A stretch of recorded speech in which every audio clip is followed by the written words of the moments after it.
Do men write to you and talk about the seductive adornments that women have used to bring them into relationship as well? Or are you typically hearing from women? I mostly hear from women complaining about men and how they've abused them and how they used some of the strategies. I don't deny have a slightly nefarious edge to them, because I didn't want to write a book about seduction that doesn't have that taboo element, because I say seduction involves the taboo, and I didn't want to censor myself. But female to male seduction clearly also exists. Very much it's so. less often. I acknowledge that it's less often is it physically abusive, but right. I mean, from an early age, both boys and girls, men and women, are coached by society on the sorts of seductive tactics and adornments, right? I mean, everything from makeup, perfume, hairstyles, cars, watches, jewelry, expression, power displays of any kind.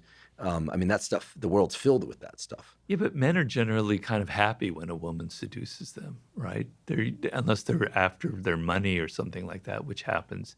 But generally the sense, I talk about this in the first chapter about sirens, which I say is the quintessential archetype of the female seductress, the kind of half human, half bird creature on a rock singing so beautifully that you have to jump in the water and then they kill you. And so the idea is that men want to let go because men have to be so in control, so powerful. They have to project this image. They have a secret desire to let go and be almost dominated by a very powerful woman. A lot of men have that.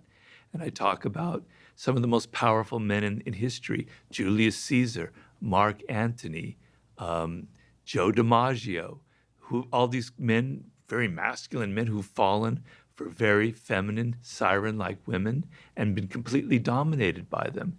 And they actually kind of enjoy the process because it's like a sense of, I can let go. I can enter this totally sensual physical world, and it's extremely pleasing. It's like another realm outside of my kind of cold, masculine world, So I don't really get men complaining too much about women who've seduced them, honestly. It's usually the other way around. I'd like to take a quick break and thank our sponsor, Inside Tracker.